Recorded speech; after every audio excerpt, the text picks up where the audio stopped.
Why Iran insists on nuclear capability, and why so much of the world pushes back. Welcome to The Bigger Perspective. Why does Iran insist on advancing its nuclear program, even under years of sanctions, diplomatic isolation, and the threat of military confrontation?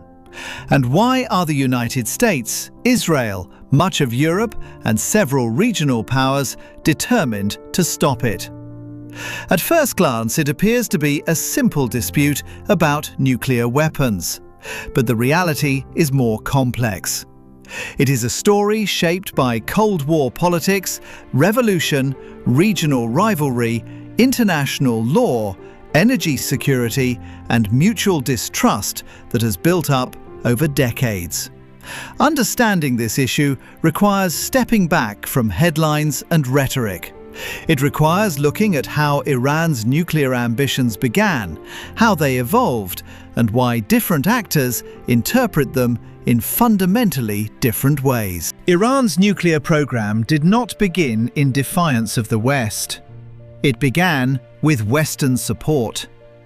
In the 1950s, under the US Atoms for Peace initiative, the United States helped Iran develop civilian nuclear technology. At the time, Iran was ruled by Shah Mohammad Reza Pahlavi, a close American ally. The goal was energy diversification and scientific development. That cooperation ended after the 1979 Islamic Revolution, when the Shah was overthrown and Iran became an Islamic republic under Ayatollah Ruhollah Khomeini. Relations with the United States collapsed, especially after the US embassy hostage crisis. Throughout the 1980s, during the devastating Iran-Iraq War, Iran felt strategically isolated. Iraq used chemical weapons during the conflict, and international response was limited. Many analysts argue that this period shaped Iranian leadership's long-term security thinking. Survival became central. In the 1990s and early 2000s, concerns intensified when previously undeclared nuclear facilities were revealed in Natanz and Arak. The International Atomic Energy Agency began investigating compliance with the Nuclear Non-Proliferation Treaty, which Iran had signed in 1968. In 2015, after years of negotiations, Iran and 6 world powers signed the Joint Comprehensive Plan of Action. The deal limited Iran's uranium enrichment levels, reduced its stockpile, and imposed strict inspections in exchange for sanctions relief. In 2018, the United States withdrew from the agreement, reimposed sanctions, and Iran gradually resumed higher levels of enrichment. That withdrawal marked a turning point. Trust eroded further, and the diplomatic framework weakened. At the heart of this dispute lies a central question. Is Iran pursuing nuclear weapons, or is it exercising its legal right to peaceful nuclear energy? Iran's official position is consistent. It states that its nuclear program is for civilian purposes, particularly electricity generation and medical research. Iranian leaders often emphasize that nuclear weapons are religiously prohibited under a fatwa reportedly issued by Supreme Leader Ayatollah Ali Khamenei. Under the Nuclear Non-Proliferation Treaty, countries are allowed to develop nuclear energy for peaceful purposes, provided they comply with inspection requirements and do not pursue weapons.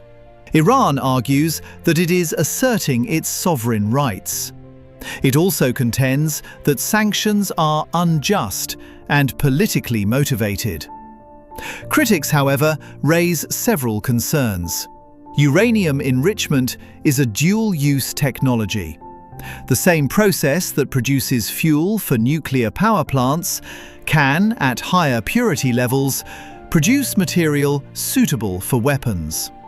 In recent years, the International Atomic Energy Agency has confirmed that Iran has enriched uranium to levels significantly higher than those required for civilian power generation. Second, Iran has previously failed to disclose certain facilities and activities, raising questions about transparency. From Israel's perspective, the concern is existential. Israeli officials argue that a nuclear-armed Iran would fundamentally alter regional security. The United States frames the issue around non-proliferation and regional stability. European countries generally support diplomatic solutions and have attempted to preserve elements of the 2015 agreement. Experts remain divided. Some argue Iran's nuclear progress is a bargaining tool. Others believe Iran seeks at least the capability to build a weapon quickly if needed. The International Atomic Energy Agency has not publicly concluded that Iran is currently building a nuclear weapon. However, it has documented enrichment levels that reduce the time required to produce weapons-grade material if a decision were made. That ambiguity fuels mistrust on all sides. This issue matters far beyond Iran. If Iran were to acquire nuclear weapons, many analysts believe it could trigger a regional arms race. Countries such as Saudi Arabia have indicated they would seek similar capabilities if Iran crossed that threshold. The Middle East already faces overlapping conflicts involving proxy forces, regional rivalries, and external powers. There are also economic implications. Sanctions on Iran affect global oil markets. Iran possesses some of the world's largest proven oil and gas reserves. Alliances are also at stake. The nuclear issue intersects with broader geopolitical competition. At its core, this is not only about nuclear technology, it is about trust, credibility, and regional balance of power. As of recent public reports, Iran continues enriching uranium beyond the limits set by the 2015 agreement. Negotiations to restore or replace the agreement have faced repeated setbacks. The International Atomic Energy Agency continues monitoring, though access levels have fluctuated. Sanctions remain in place, significantly impacting Iran's economy. No formal agreement currently governs Iran's program in the way the 2015 deal once did. The situation remains dynamic but unresolved. The question of Iran's nuclear ambitions is not a simple clash of good and bad actors. It is a layered conflict shaped by history, fear, strategy, and power. Iran sees security, sovereignty, and leverage. Its critics see proliferation, risk, and regional instability. Between those positions lies a fragile space where diplomacy competes with distrust. In the nuclear age, capability alone can shift the balance of power, and when trust is scarce, even ambiguity can become a source of tension. The future of this dispute remains uncertain, but its roots and its implications are clear enough to demand careful attention. What are your thoughts on today's analysis? We'd value your perspective. Share your insights respectfully in the comments below. Thoughtful discussion makes these conversations stronger. If you found this documentary informative and balanced, consider liking the video and subscribing for more in-depth global analysis. Until next time, thank you for watching.